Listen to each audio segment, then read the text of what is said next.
পশ্চিমা বিশ্বের দুই ধরনের আইন ব্যবস্থা প্রচলিত, একটাকে বলে সিভিল ল আর একটা হচ্ছে কমন ল। সিভিল ল এর উৎপত্তি এই কন্টিনেন্টাল ইউরোপে, কমন ল এর উৎপত্তি ইংল্যান্ডে। ইন্ডিয়া, পাকিস্তান, বাংলাদেশ সহ এই উপমহাদেশ English common law tradition follow করে আইনের ব্যাপারে। কিন্তু বাঙ্গু তো ভালো যে জিনিসই পাবে সেটার আগে পচায় ফেলবে, গু বানায় ফেলবে। কিভাবে পচায় ফেলছে সেটার কিছু উদাহরণ দিই। এই কমন ল, ইংলিশ কমন লর একটা মূল ফিলোসফি বা ম্যাক্সিম হইতেছে জাস্টিস ডিলেইড, জাস্টিস ডিনাইড। দেরিসের বিচার মানে ইনসাফ না করা। এটা লিবারাল ইংলিশ স্টেটসম্যান উইলিয়াম গ্ল্যাডস্টোনের একটা উক্তি। যে কোনো বিচার প্রক্রিয়া যদি দীর্ঘায়িত হয় তাহলে সেটা ভুক্তভোগী এবং আসামি দুই পক্ষের জন্য বিশাল অন্যায়, অনেক বড় অন্যায়। কিরকম অন্যায়?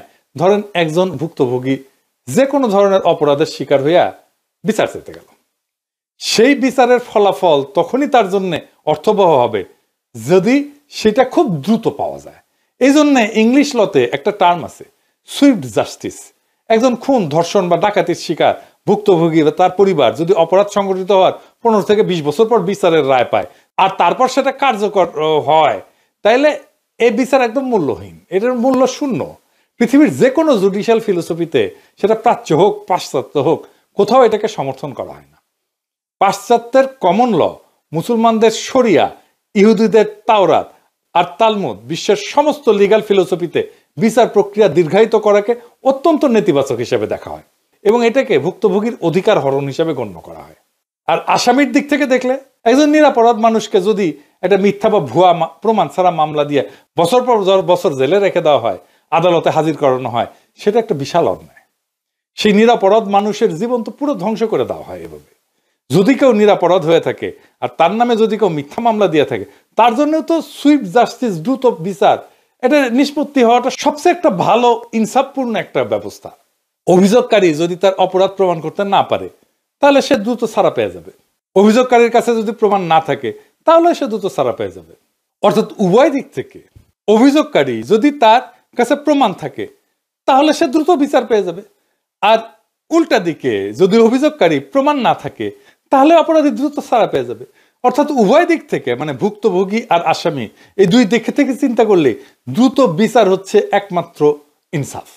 এই জন্য আমেরিকার সংবিধানের বিল অফ রাইটসে 6ষ্ঠ সংশোধনীতে বলা আছে, in all criminal প্রসিকিউশনস the accused shall enjoy the right two A speedy and public trial. ইংরেজি যেহেতু কইছে, ঠিকই কইছে, তাই না? মানে হইতেছে সমস্ত ক্রিমিনাল মামলায় অভিযুক্ত ব্যক্তির দ্রুত বিচার পাওয়ার অধিকার আছে। বিচার প্রক্রিয়া এটা যদি না করা হয় তাহলে তার মৌলিক অধিকার খর্ব হইতেছে। এই জন্য রাষ্ট্রই দায়ী থাকবে। তাহলে এখন আসেন, স্পিডি ট্রায়াল কাকে বলে? আমেরিকার Congress speedy trial act 1974 pass করে, যেখানে তারা স্পিডি ট্রায়ালকে সংজ্ঞায়িত করছে। আমেরিকার বিচার প্রক্রিয়া ট্রায়াল শুরু হওয়ার আগে একটা প্রি ট্রায়াল ফেজ আছে, ট্রায়ালের আগে, যেখানে কারো বিরুদ্ধে কোনো অভিযোগ আসলে সেটা তদন্ত করে দেখা হয়। তদন্তকারী সংস্থা আদালতে গ্রহণযোগ্য হবে, যেটাকে আইনের ভাষায় বলে অ্যাডমিসেবল এভিডেন্স, সেই সমস্ত প্রমাণ জোগাড় করে। যদি দেখে এভিডেন্স নাই তাহলে কেস এখানে খতম। আর যদি তদন্তকারী মনে করে যে সাফিসিয়েন্ট এভিডেন্স আছে, পর্যাপ্ত প্রমাণ আছে, সে তখন সেটা প্রসিকিউটরের কাছে সাবমিট করে। প্রসিকিউটর হইতেছে রাষ্ট্রপক্ষের উকিল। প্রসিকিউটর যদি মনে করে যে প্রমাণ পর্যাপ্ত, কেবল তখনই সে অভিযুক্তর বিরুদ্ধে একটা ফর্মাল চার্জ ফাইল করে, যেটাকে আইনের ভাষায় বলা হয় ইনডাইটমেন্ট। অর্থাৎ কারো বিরুদ্ধে ফর্মাল অভিযোগ আনা।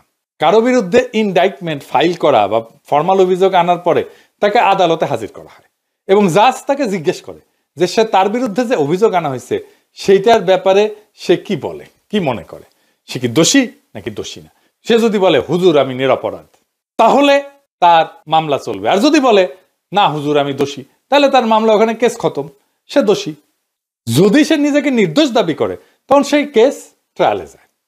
স্পিডি ট্রায়াল অনুযায়ী কারো বিরুদ্ধে ইনডাইটমেন্ট বা অভিযোগ ফাইল হওয়ার পরে সে যদি বলে যে আমি দোষী না, তাইলে তার মামলা 70 দিনের মাথায় তার ট্রায়াল শুরু করতে হবে। তার মানে 2 মাসের মধ্যে তার ট্রায়ালে নিতে হবে। আমেরিকা একটা ট্রায়াল কতদিন ধরে চলে শুনবেন? শুনলে তাজ্জব হয়ে যাবেন। গড়ে 2 থেকে 3 দিন। যদি সেলিব্রিটি ট্রায়াল হয়, মানে প্রচুর মিডিয়া কাভারেজ পায়, এই সমস্ত ট্রায়াল একটু দীর্ঘ সময় ধরে চলে, 1 সপ্তাহ থেকে ধরেন 1.5 মাস পর্যন্ত চলতে পারে। যেমন জনি ডেপ আর তার সাবেক স্ত্রী আম্বার হার্ডের সিভিল ট্রায়াল প্রায় 6 সপ্তাহ ধরে চলছিল। মানে জাজের মনে হয় এটা আলুর দোষা ছিল, আম্বার হাট বসে আছে, তার সামনে রেখা 1.5 মাস ধরে চালাইছে আর কি, আর দেখিছে আম্বার হাটকে, দেখে শান্তি পেয়েছে। সিভিল ট্রায়াল সচরাচর ক্রিমিনাল ট্রায়ালের চেয়ে লম্বা হয়। 2024 সালে নিউ ইয়র্কে ডোনাল্ড ট্রাম্পের ট্রায়াল একটা 1.5 মাস ধরে চলছিল, কিন্তু অধিকাংশ বিচার প্রায় 95% ট্রায়াল 2-3 দিনে শেষ হয়ে যায়, 2-3 দিনে মাত্র। মানে যাই বলেন, এখানে তথ্য প্রমাণ, ডকুমেন্ট, সাক্ষ্য প্রদান, উকিলের ক্রস এক্সামিনেশন, একবারে সেই এই 2-3 দিনের মধ্যে কমপ্লিট হয়ে যায়, রায় ঘোষণা হয়ে যায়। আবার জুরি কি জিনিস, এই জিনিস এখন আপাতত আইনের গভীর বিষয় না বুঝলেও চলবে আর কি। এরপরে ট্রায়াল কোর্টের সমস্ত মামলার রায়ের মাত্র 10%-এর মতো আপিল বিভাগে যায়, কারণ আমেরিকার আপিল কোর্টে কোনো কেস নতুন করে সাক্ষ্য প্রমাণ শোনে না বা গ্রহণ করে না। তারা খালি দেখে ট্রায়ালের প্রক্রিয়াটা ঠিকভাবে অনুসরণ করা হয়েছে কিনা। যদি কোনো প্রক্রিয়া কোনো ভুল পায় প্রসিকিউশনের, তখন আগের যে রায় সেইটাকে উল্টাই দিয়া পুনরায় নতুন ট্রায়ালের আদেশ দেয়। এই কাজ আপিল বিভাগে করতে খুব বেশি দিন লাগে না। এর পরের ধাপে আপিল বিভাগের রায়ের খুব অল্প কেসেই আমেরিকার সুপ্রিম কোর্ট শুনানি করে। আমেরিকার সুপ্রিম কোর্ট বছরে মাত্র 100টার মতো কেস শুনানি করে মাত্র, তারপরে সেটা রায় দেয়। রাষ্ট্রের আইন এবং সংবিধানের ব্যাপারে তারা খুব গুরুত্বপূর্ণ কেস না হইলে সুপ্রিম কোর্ট সেই কেসের শুনানি করে না। অর্থাৎ আমেরিকার 90% কেসে ট্রায়াল কোর্টে রায় পাওয়ার সাথে সাথে সেই রায় কার্যকর করা হয়। একটা সুপ্রিম কোর্টের কেসের শুনানি কতক্ষণ চলে শুনবেন? বাংলাদেশের মতো বছরের পর বছর ধরে চলে না।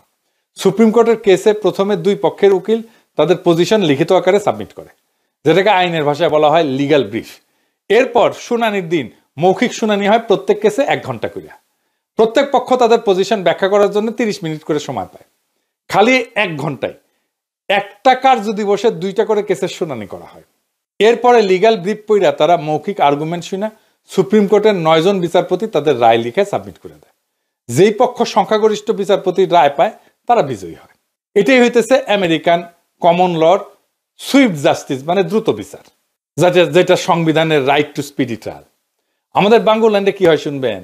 আপনারা তো প্রত্যেকে জানেন, তাও কই। আজকে একটু শুনানি হবে, এরপর আরেকটু শুনানি হবে, বহুত দিন পরে আরেকটা ডেট পড়বে, তার আরেকটু শুনানি হবে, হয়তো 1-2টা ডকুমেন্ট সাবমিট করা হবে, এরপরে সাক্ষী আবার বহুদিন পরে শুনানির ডেট পাবে, তখন মন চাইলে আসবে আর মন চাইলে আসবে না, তারপর আবার আরেকটা ডেট পড়বে, এই জন্য শুনানির ডেট আবার পেছাবে। এইভাবে করতে করতে করতে করতে করতে করতে বছরের পর বছর পার হয়ে যায়। এরপর বাংলাদেশের নিম্ন আদালতে একটা রায় আসে দ্রুত বিচার আইনে। এখানে কিন্তু সব মামলা যায় না, সেইখানে কম করে হইলেও 30 কার্য দিবস লাগে, মানে 1.5 মাস। যেই মামলা আমেরিকা 2-3 দিনে শেষ করতে পারে বিচার, সেই মামলা কেন বাংলাদেশের 1.5 মাস লাগবে? এরপর হাইকোর্টে যায়, সাক্ষ্য প্রমাণ আবার শুনানি হয় প্রথম থেকে, সেটা তো বছরের পর বছর চলে। এরপর সুপ্রিম কোর্টে আপিল বিভাগে হাজার হাজার কেস যায়, এখানেও বছরের পর বছর অতিবাহিত হয়, সব কেসের শুনানি হয়, এখানে ফাইল আটকায় থাকে। আমাদের দেশে পুরা বিচার ব্যবস্থায় একটা আগাগোড়া সংস্কার দরকার। এখন যেটা আছে এটা একটা প্রহসন, পুরা কমলাকান্তের দপ্তর। এই সংস্কার যারা করতেছে সংস্কার এদের দেওয়া হবে না। ঐক্যমত কমিশন আর প্রফেসর ইউনূসের সংস্কার কমিশন তাদের বিচার বিভাগ সংস্কারে কি বাচাল ঘোলার ডিম প্রস্তাব দিছে, সেটা অন্য একদিন এপিসোডে ব্যাখ্যা করবো নি আর একদিন। তো মামলার জট কত দেখেছেন? আমেরিকা একজন জাজ বছরে 250টা মামলার নিষ্পত্তি করে। বাংলাদেশে একটা জাজ বছরে নাকি নিষ্পত্তি করে 971টা মামলা, তার মানে দিনে 4টা মামলা। এটা কি আপনি বিশ্বাস করেন? এই ডেটা ঠিক আছে? আমি জানি না, ডেটা খুঁজে পাইনি, নিউজ করছে সেইটা থেকে আমি কইলাম, পত্রিকার নিউজ, আমি ব্যানে করছি না। মানে প্রত্যেক কার্য দিবসে 4টা করে মামলার নিষ্পত্তি করছে। আপনাদের বিশ্বাস হয়? আমার হয় না বিশ্বাস। তো আমাদের দেশে এই বিচার ব্যবস্থার এরকম একটা হজবড় হজপস একটা অবস্থা কেন? কারণ আমাদের সুশীল প্রগতিশীলরা বিচারের প্রক্রিয়াকে দীর্ঘায়িত করাকেই সুবিচার বলে মনে করে। পন্দের আলো বলেন, দিল্লি স্টার বলেন, এই পত্রিকায় বছরের পর বছর এরাই বিভিন্ন কলাম মতামত লিখে এই বয়ান তৈরি করছে, মতি মাহমুদ জিব্বা বের করে তাদেরকে প্রমোট করছে। এই সমস্ত বোকাজোদাদের কাছে কেসের সাক্ষী, তথ্য প্রমাণ গুরুত্বপূর্ণ না, এদের কাছে গুরুত্বপূর্ণ হচ্ছে বছরের পর বছর ধরে বিচার চলতেছে কিনা। এদেরই তারা সুবিচার বলে। এমনকি প্রফেসর ইউনূসও ফ্যাসিস্ট খুনিদের বিচার নিয়ে একই কথা বলছে যে অপরাধের বিচার তাৎক্ষণিকভাবে করলে সেটা নাকি সুবিচার হয় না। দেখেছেন? এমনকি সালাউদ্দিন সাহেবও বলছে যে এটা তাড়াহুড়া করলে এটা সুবিচার হবে না। সে আবার লয়ার কলে। সংস্কার, বিচার এবং নির্বাচন কোনোভাবেই এটা মিউচুয়ালি ইন্টারডিপেন্ডেন্ট নয়। সংস্কার মতো চলবে, এটা কন্টিনিউয়াস প্রসেস। বিচারে কখনো টাইম লিমিট করা যায় না, ও বিচার হবে তাহলে সেটা চলবে, যে গভর্নমেন্টই আসুক। তো এরকম আবাল মার্কা স্টুপিড তত্ত্ব এরা কই থেকে পাইল? এই এপিসোডের প্রথমে ব্যাখ্যা করছি পৃথিবীর কোন লিগ্যাল আইনের দর্শনে এই ধরনের আবাল মার্কা কথা নাই, এবং বিচার প্রক্রিয়া দীর্ঘায়িত হওয়াকে বাদী বিবাদী দুই পক্ষেরই অধিকার হরণ হিসাবে দেখা হয়। বাঙ্গু সুশীল, পন্দের আলো, দিল্লি স্টার, মতি মাহফুজ, জুতমানের সমস্ত ফ্যাসিস্ট দালাল, মানবাধিকার কর্মী, সুলতানা কামাল, এই থেকে শুরু করে যতগুলো আছে সবাই বিচার ব্যবস্থার এই হজবরল অবস্থার জন্য দায়ী। বাঙ্গু প্রগতিশীলরা যে মানবাধিকারের মুখোশের পিছনে কত বড় আসল এইটার একটা উদাহরণ দিই। আইন এবং সালিশ কেন্দ্র ভারতীয় বাঙ্গু প্রগতিশীলদের একটা বড় আড্ডাখানা। এটা প্রতিষ্ঠাতা হইতেছে ভারতের দালাল মূর্খসোদা রেহমান সোবহানের প্রথম বউ সালমা সোবহান। এখন এটার চেয়ারপারসন হইতেছে ধ্বজভঙ্গ বুইরা জেরাই খান পান্না, এক নম্বরের চেতনাজীবী ফ্যাসিস্ট হাসিনার 5 আটা কুত্তা। এই হারামজাদা বুইরা কি বলছে শুনবেন। সে বলছে জুলাই আন্দোলনের মাত্র 2000 মানুষ মারা গেছে, যদি 1000 লোকও মারা যাইতো তাও এইটা 71-এর 30 লক্ষের সাথে কিছুই না। বুঝেছেন? কিছুই না। শুনেন, 30 লক্ষ মানুষের রক্তের দাম বেশি না 2000, 3000, ইভেন যদি আমি বলি যে 1 লক্ষ মানুষ, যে কোনো হত্যার বিচার হওয়া উচিত। কিন্তু 30 লক্ষ মানুষ, 2 লক্ষ মা বোনের ইজ্জত নিয়ে 71-এ যে দেশটা স্বাধীন হয়েছে তার সাথে তুলনা কারো চল না। ওরে ব্যাংকের চেকের মতো। এক লোক গেছে যে লিখিছে, তো চেক দিছে, তো চেক পড়ে কয় এটা কি দিছেন? তো কয় কেন, আমি যা লিখেছি লিখেই দিছি। তো কয় আপনি লিখেছেন 5000 টাকা, কিছুই না, এটা কি কোনো কথা হইলো? তো কয় কি কম বলেন, এর আগে একজনের চেক দিছে, লিখছে 1 লাখ টাকা মাত্র। তো 1 লাখ টাকা যদি মাত্র হয় তাহলে 5000 টাকা তো কিছুই না। তো ওই রকম এই জেরাই খান পান্না কইতেছে এই 2000 মারা গেছে, এটা নাকি কিছুই না। এবার বিশ্বে কয়েকটা বিচারের উদাহরণে আসি। দ্বিতীয় বিশ্বযুদ্ধের সময় 1940 সালে ফ্রান্স জার্মানির কাছে আত্মসমর্পণ করলে ফ্রান্সের বয়স্ক মার্শাল ফিলিপ পেতার নেতৃত্বে নতুন সরকার গঠিত হয়, মানে যেটা জার্মানিদের রাজাকার আর কি, বুঝছাও? যেই রেজিমকে, যে শাসন সময়কে ভিসি বলা হয়। ভিসি ফ্রান্স মানে ভিসি বলে একটা শহর আছে ফ্রান্সে। ওই যখন জার্মানিরা দখল করে তখন ভিসি শহরে রাজধানী বানাইছিল, ওই সময়টাকে বলা হয় ভিসি রেজিম। তো এই মার্শাল পেতা যে রাজাকার ছিল আর কি ফ্রান্সে, জার্মানির রাজাকার, সে প্রথম বিশ্বযুদ্ধে ফরাসি বাহিনীর সর্বাধিনায়ক ছিল। মিত্রবাহিনী বিজয়ের পর চার্লস দ্য গল ফ্রান্সের অন্তর্বর্তীকালীন সরকারের প্রধান হইলে নাজি জার্মানির সাথে কোলাবোরেশনের জন্য, দালালির জন্য ভিসি সরকারের বিচার শুরু করে। মার্শাল পেতাকে ট্রায়ালে নেওয়া হয়, এবং সেই ট্রায়াল কতদিন চলে জানেন? 1945 সালের 23 জুলাই থেকে 15 আগস্ট, মানে 24 দিন। মাত্র 24 দিনে বিচারের রায় পেতার মৃত্যুদণ্ড হয়। মৃত্যুদণ্ড দেয়নি পরে, কারণ মার্শাল পেতার দেশের প্রতি আগের অবদানের কথা স্মরণ করে চার্লস দ্য গল তার মৃত্যুদণ্ডকে যাবজ্জীবন কারাদণ্ডে মওকুফ করছিল, এবং রায় কার্যকর করা হয়। বিচার শুরু করতেও খুব বেশি দিন লাগে নাই। জার্মানি আত্মসমর্পণ করে 1945 সালের 7ই মে। যুদ্ধ শেষ হওয়ার 2 মাসের মধ্যে পেতার ট্রায়াল শুরু হয়ে যায়। আর আমাদের এখানে তো 1.5 বছর হয়ে গেল, কেবলমাত্র একটা রায় আসছে, তাও সেটা আরো বছর ঘুরবে। আমাদের এতদিনে অন্তত কয়েকটা কসাই, যেমন জিয়াউল হাসানকে তো বিচারে শেষ করে রায় কার্যকর করে দেওয়া যেত, ঝুলাই দেওয়া যেত। বাংলাদেশে যে এইরকম হয় নাই তা কিন্তু না, বাংলাদেশে এরকম বিচারের নজির আছে। কিন্তু 2006 সালের অক্টোবরে বিএনপি পদত্যাগ করে ইয়াজউদ্দিনের হাতে তত্ত্বাবধায়ক সরকারের দায়িত্ব দেয়। 1/11 হয়। 11 জানুয়ারি 2007 সালে ভারতের দালাল ওই যে ঘোড়া মহিউদ্দিন আছে না, ঘোড়া নিয়েছিল কু করে, তারপরে বাংলা ভাই আর শায়েক আব্দুর রহমানের বিচার শেষ কইরা সব file high court supreme court clear কইরা 30 মার্চ 2007 সালে কুলাঙ্গার মঈনের কু করার 2 মাসের মধ্যে তাদেরকে ফাঁসি দিয়ে দেওয়া হয়। মানে বাংলাদেশের প্রচলিত আইনও সুইফটলি বিচার করা যাইতো যদি সরকারের সদিচ্ছা থাকতো। এখন হাসিনা বিরুদ্ধে রায় হয়েছে, কিন্তু হাসিনা তো বন্দী নাই। রায় হইলেও কার্যকর করা যাবে কি? ইন্ডিয়া তো তারা দিবে না। যারা বন্দী তাদের রায় দিয়ে এখন কার্যকর করা উচিত না? ঠিক আছে, হাসিনারটা হয়েছে, কিন্তু যারা বন্দী তাদের তো রায় দিয়ে কার্যকর করা যায়। যে জিয়া খুনি, জিয়ার তো রায়টা কার্যকর করা যায়, তাহলে তো শান্তি পাওয়া যাইতো যে কিছু একটা হয়েছে। নুরেমবার্গ ট্রায়ালে দ্বিতীয় বিশ্বযুদ্ধের পরে 10 মাসে 24 জনের বিচার করছিল নাজি অফিসার। বাংলাদেশের সাথে ভারতের অপরাধী প্রত্যাবর্তন চুক্তি আছে, হাসিনাকে ভারত ফেরত দিতে বাধ্য, কিন্তু বাংলাদেশ কি বাধ্য করতে পারবে? হাসিনাকে না ফেরত দিলে কার লাভ? আসেন এটা একটু বুঝে দেখি। একজন দণ্ডপ্রাপ্ত আসামি যদি রায়ের পর বিদেশে পালায় যায়, তাহলে আন্তর্জাতিক আইনে এটাকে বলা হয় কনসাসনেস অফ গিল্ট, অর্থাৎ দোষী মানসিকতার প্রমাণ। বহু কমন ল ব্যবস্থায় তাকে বলা হয় ফিউজিটিভ ফ্রম জাস্টিস, এবং আদালত চাইলে আপিল শুনতেও অস্বীকৃতি জানাইতে পারে। এটাকে বলা হয় ফিউজিটিভ ডিসএন্টাইটেলমেন্ট ডক্ট্রিন। ফলে রায়ের বৈধতা না, বরং আসামির অবস্থানই দুর্বল হয়। ইন্টারপোলের যদি রেড নোটিশ হয়, এও বলা আছে বিচার আদালতে বিদেশে পালায় থাকা ব্যক্তি হইল ইন্টারন্যাশনালি ওয়ান্টেড ফিউজিটিভ। অর্থাৎ আদালত যদি ন্যূনতম ফেয়ার ট্রায়াল মান বজায় রাখে, তাহলে রায়ের বৈধতা অটুট থাকে, বরং আসামি পালায় গেলে রায় আরো শক্ত অবস্থানে দাঁড়ায়। তখন রাজনৈতিক এবং আইনি উভয় ভাষায় প্রশ্নটা পরিষ্কার, বিচার তো খোলা ছিল, পালাইছে কে? আদালত না আসামি? মানে হাসিনার দলের লোকজন কোনো আর্গুমেন্ট আনতে পারতেছে না কেন? কারণটা হইতেছে হাসিনা আসেনি কেন, বিচারের সামনে দাঁড়ায়নি কেন? আপনার পাশাপাশি জামাতের নেতাদের বিচার দেখেন। জামাত আজকে এত জনপ্রিয় হইল, তার পিছনে জামাতের নেতাদের জীবন দেওয়ার মূল্য আছে। মীর কাসেম আলী তো দেশের বাইরে ছিলেন, উনি দেশে ফিরে আসছিলেন মামলা হওয়ার পরে। উনি জানেন ওনার ফাঁসি হবে, ওনাকে ফাঁসি দেওয়া হয়েছে, উনি মাথা পেতে নিছেন ফাঁসি। হিরোইক। দেশের মানুষের প্রতি ভালোবাসা বাদ দেন, হাসিনার যদি সত্যি সত্যি নিজের দলের প্রতি ভালোবাসা থাকতো, দেশে ফিরে ফাঁসির দড়ি গলায় নিত। কিন্তু ওই নৈতিক সাহস আর ত্যাগ করার মানসিকতা তার নাই। কিন্তু ফাপড় নেওয়ার সময় 16 আনার উপরে 18 আনা শেখ হাসিনা পালায় না। আমি মুজিবের কন্যা। শেখ হাসিনা পালিয়ে গেছে, শেখ হাসিনা নাই, শেখ হাসিনা চলে গেছে, শেখ হাসিনা পালায় না।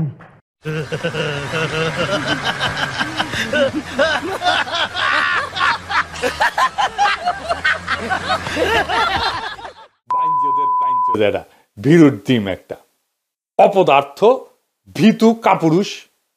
এই যে মামলায়, এই মামলায় কি কি অর্জন হয়েছে? মামলার রায় আওয়ামী লীগ ঠাসি খেয়েছে কেমন দেখেছেন? ওদের মরাল তো মাটিতে মিশে গেছে। এখন বুঝছে দেরি হইলেও বিচার হবে, আর ফেব্রুয়ারির আগে মোটামুটি সবার বিচার হয়ে যাবে। আওয়ামী লীগের কোনো রিক্রুটমেন্ট হবে না, এর মধ্যে কেউ আওয়ামী লীগ করতে যাবে না, আওয়ামী লীগে জয়েন করবে না। হাসিনার সব সম্পত্তি সরকার নিয়ে নেবে, ধানমন্ডি 32 নম্বর আর টুঙ্গিপাড়া সহ। জনমানুষ এই যে দোষী সাব্যস্ত হয়েছে, এই ইমেজ দলকে কলঙ্কিত করবে। নেতার বিরুদ্ধে যদি ফাঁসি হয়, অপরাধ যদি প্রমাণিত হয়, তাহলে দলটা অপরাধী দলের তকমা পায়। গণতান্ত্রিক সমাজে এই ইমেজ পুনরুদ্ধার করা অসম্ভব। দলের আবার আর্থিক নেটওয়ার্ক ভেঙে পড়ে। নেতারাই সাধারণত এই অর্থ সংগ্রহ এবং অর্থ বন্টনের কেন্দ্রে থাকে। সে না থাকলে দল আর্থিকভাবে অচল হয়ে যায়। ভয় এবং অনিশ্চয়তায় তৃণমূল ছত্রভঙ্গ হয়ে যায়। রায়ের পরে তৃণমূল কর্মী ভাবে নেতারই এই অবস্থা, আমাদের কি হবে? ফলে তারা দল ছাড়ে, আত্মগোপনে যায় অথবা নীরব থাকে। দেখছেন তো ফাঁসির পরে ওদের হইচই কমে গেছে না? এই রায়ের পরে দল নৈতিক কর্তৃত্ব হারায়, দল আর নৈতিক রাজনীতি করার দাবি তুলতে পারে না। এই শূন্যতা দীর্ঘমেয়াদী পতন আনে। হাসিনা পরিবারে যারা বিদেশে আছে না, তারাই অপমান অপদস্থ হবে সারা দুনিয়ায়। হাসিনার ফাঁসি হয়েছে, আর ইংল্যান্ডের পত্রিকা টেলিগ্রাফ লিখতেছে টিউলিপের আন্টির ফাঁসি হয়েছে, দেখেছেন? এন্ড কইতে পারেন জামাতের মূল নেতার তো ফাঁসি হয়েছে, জামাত তো ধ্বংস হয়নি। কেন হয়নি? আসেন এটা বুঝে দেখি। জামাত ধ্বংস হয়নি কারণ এটা কোনো ব্যক্তি কেন্দ্রিক রাজনৈতিক দল না, একটা ইডিওলজি বা আদর্শ ভিত্তিক একটা ক্যাডার চালিত সংগঠন। এদের শক্তি আসে কাঠামোগত শৃঙ্খলা থেকে এবং এর স্তর ভিত্তিক নেতৃত্ব থেকে, এবং এদের দীর্ঘমেয়াদী ক্যাডার তৈরি একটা ধারাবাহিকতা আছে। সেখানে একজন নেতা বাদ পড়লে সঙ্গে সঙ্গে বিকল্প নেতৃত্ব তৈরি হয়ে যায়। তার দলের ক্যারিসমেটিক নেতার দরকার নাই, বরং তাদের রাজনৈতিক দর্শন, সামাজিক নেটওয়ার্ক, তাদের অর্গানাইজেশনের সংগঠনের পদ্ধতি, সংগঠনের কাঠামো, এটাই তাদের টিকে থাকার ভিত্তি। এমন কাঠামো সাধারণত দমন পীড়ন, গ্রেপ্তার, মৃত্যুদণ্ডের পরেও টিকে থাকে, যেমন মিশরের ইখওয়ান। আর এটা ছাড়া জামাত তো শুধু রাজনৈতিক দল না, এটা একটা ধর্মীয় সামাজিক ন্যারেটিভকে কেন্দ্র করে গঠিত একটা ইডিওলজিক্যাল মুভমেন্টও বটে।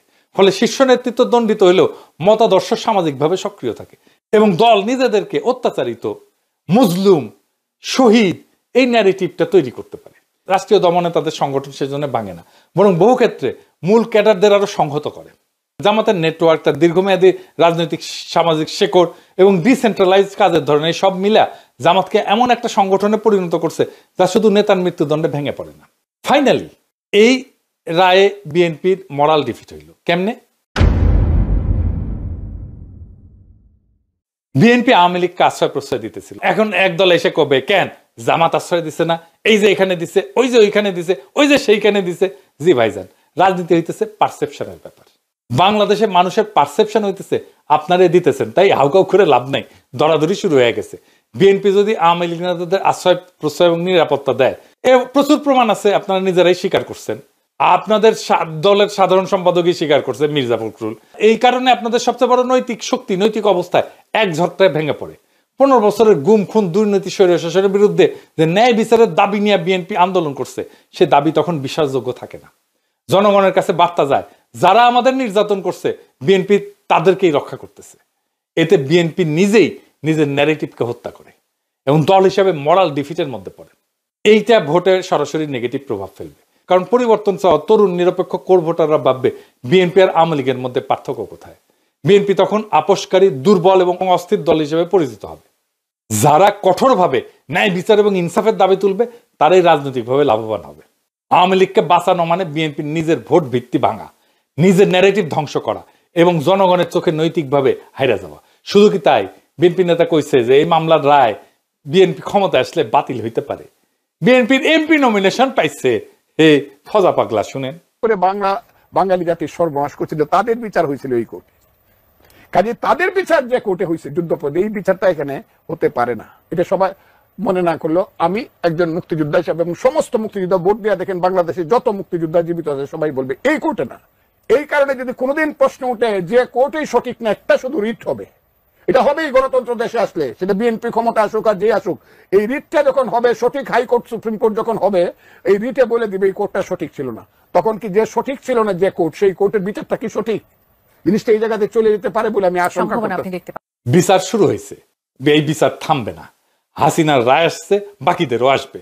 সেনাবাহিনীর খুনি, র্যাবের জল্লাদ, ডিবির দালাল কেউ রেহাই পাবে না। এই দেশ আর কখনো খুনিদের হাতে জিম্মি হবে না। এই দেশে আবার সেই গুম খুনের ইতিহাস ফিরে আসবে না। আর বিএনপি যারা শত্রুকে আশ্রয় দেয়, মানুষের রক্তের মূল্য বোঝে না, তারা নিজেরাই নিজেদের ন্যারেটিভকে সব দেহ বানায় ফেলবে। রাজনীতি হলো পারসেপশন। যেই মুহূর্তে মানুষের চোখে আপনি নৈতিকতা হারালেন, সেই মুহূর্তেই আপনি রাজনৈতিকভাবে মৃত। বর্ষা বিপ্লব কোনো নেতা বানায়নি, জনগণকে নেতা বানাইছে। এই বিপ্লবের মালিক মানুষ, জনগণ।